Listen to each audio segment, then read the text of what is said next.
हम रखेंगे। आपको क्या लग रहा है कि जो दूसरी बार डबल इंजन की सरकार आई और प्रदेश में जो रिपीट की सरकार, उसका एक बड़ा कारण आप क्या मानते हैं? सबसे बड़ा कारण पूज्य महाराज योगी आदित्यनाथ जी की जो नीतियां हैं, उन्होंने सत्ता में आते ही उन्होंने कहा था कि उत्तर प्रदेश को भय मुक्त प्रदेश बनाएंगे और जितने भी माफिया हैं उनको मिट्टी में मिलाने का जो वादा किया था वो आप देख रहे हैं लगातार निरंतर जारी है। और जो हमारी जीरो टॉलरेंस की नीति है, ये एक सत्ता पर बैठा सच्चा योगी ही कर सकता था, कोई भोगी नहीं कर सकता था। आज वह योगी आदित्यनाथ जी ने सच करके दिखला दिया। अखिलेश यादव लगातार विपक्ष ये कह रही है कि ठोको नीति यूपी में चल रही है, अदालत का क्या काम, क्या कहना? देखिए, अखिलेश यादव जी तो वही हैं, मैं ये कहूँगा कि जिस प्रकार औरंगजेब ने अपने पिता शाहजहां को जेलों की सलाखों के पीछे ढकेल दिया था और सत्ता हथिया ली थी, वे तो उनके बेटे हैं, मुलायम सिंह यादव जी के बेटे हैं। मुलायम सिंह यादव जी के जीवित रहते ही उनको ऐसे निकाल के फेंका सत्ता सिंहासन से, तुरंत राष्ट्रीय अध्यक्ष का पद अपने नाम किया। कितना संघर्ष, जो जिस प्रकार का एक अनैतिक संघर्ष उन्होंने अपने पिता के साथ किया, वे पूरी दुनिया देख रही थी। और इन्हीं के पिता हैं, इनके पिता ने कहा था, जब बलात्कारियों पर प्रश्न पूछा गया कि आपका इन पर क्या कहना है, तो उन्होंने कहा कि लड़के हैं, लड़कों से गलती हो जाती है। ऐसे पिता के पुत्र अखिलेश यादव जी पर मैं बहुत अधिक नहीं बोल सकता हूं, क्योंकि अखिलेश यादव जी जमीन के नेता हैं ही नहीं। ये तो सिर्फ फॉरेन कंट्री में पड़े हुए, पिज्जा बर्गर खाए हुए एक गोल मटोल से नेता हैं। इनका एक जो होता है कि जनता की विशेष व्यवहारिकता क्या होती है, इन्हें पता ही नहीं है। जी, एक विशेष वर्ग को टारगेट कर रहे हैं मुख्यमंत्री जी, ये अखिलेश यादव जी कह रहे हैं। और वो जो है उस वर्ग का बिना नाम लिए उन्होंने जो है मुख्यमंत्री जी के जाति पर, जो पूर्व में जाति उनकी जो भी रही, अभी वो संत हैं हालांकि, उसको उन्होंने टारगेट किया। ये बड़ा टारगेट, क्या कहेंगे इस पर? निश्चय ये हमारे हिंदुस्तान का दुर्भाग्य है कि जब यहाँ पर कोई अच्छा कार्य कोई भी व्यक्ति करने लगे तो यहाँ तुरंत जाति पंथ मजहब को आगे किया जाता है। हम अगर इतिहास के पन्नों को देखें, जब जब भारत लूटा गया तब हम जाति में बटे थे, पंथ में बटे थे, मजहब में बटे थे। उसी प्रकार ये जो अखिलेश यादव जी आज कह रहे हैं, अखिलेश यादव जी सिर्फ सत्ता पाना चाहते हैं। वो कैसे भी सत्ता पाना चाहते हैं, जबकि ये बात गलत है। वे चाहे छत्री हो, अगर अपराधी छत्री है तो उसको भी वे 130 रुपए की गोली उसके लगती है और वो मारा जाता है।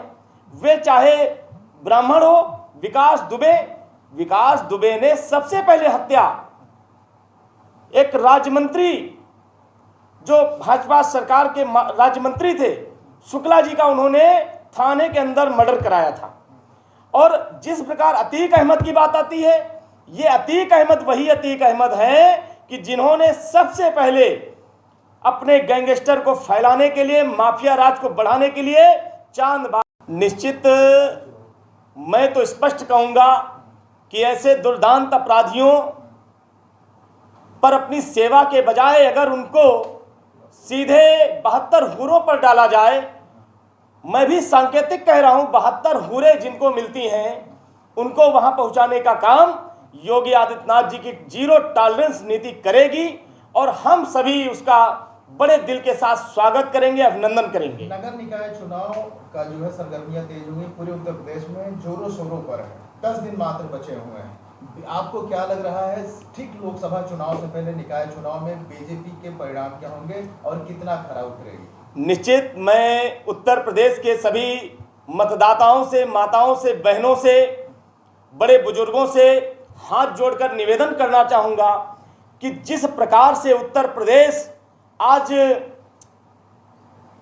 उन जंजालों, उन झंझावतों से जूझ रहा है, हमारे पूज्य महाराज जी का 1 मिनट का वीडियो भी वायरल किया कि अगर आपने कहीं अपने वोट को किसी ऐसे व्यक्ति को देकर कोई गलती कर दी तो ये उत्तर प्रदेश कश्मीर, केरल, बंगाल बनते देर नहीं लगेगी, क्योंकि आपका एक मत भारतीय जनता पार्टी, जो कहा गया है कि अगर कल को सुरक्षित रखना है, अगर कल को सुरक्षित रखना है, कमल हमें खिलाना होगा। सर ये बताइए कि मुस्लिम और यादव जो समीकरण के लिए मशहूर थी, तुष्टीकरण के लिए मशहूर थी समाजवादी पार्टी, उस समाजवादी पार्टी ने इस नगर निकाय चुनाव में काफी हद तक जो है सवर्णों में और सवर्णों के साथ साथ ब्राह्मणों के ऊपर जो है दांव ज्यादा खेला है।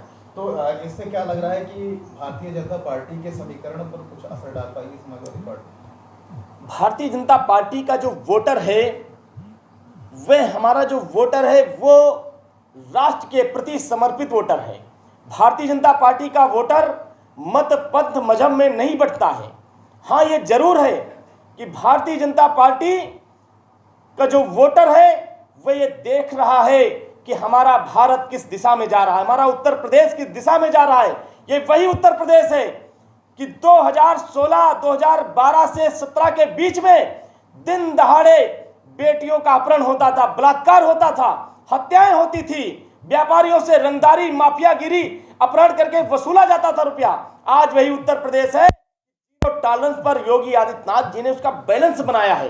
तो आज उत्तर प्रदेश की जनता ये चाह रही है कि भारी बहुमत के साथ नगर निकाय और मेयर हम अपने दें, जिससे आगामी 2024 के लोकसभा चुनाव में हमें बढ़त मिले और हम एक अच्छे प्रदर्शन के साथ योगी और मोदी जी के नीतियों का स्वागत करें। ये बताइए कि एजेंडा अब की बार लोकसभा चुनाव का क्या बीजेपी लाने वाली है और क्या रख करके चुनाव लड़ेगी, किस एजेंडे के साथ? निश्चित हमारा तो एजेंडा भारतीय जनता पार्टी का, कि लोग पूछते थे कि मंदिर वहीं बनाएंगे, तारीख नहीं बताएंगे।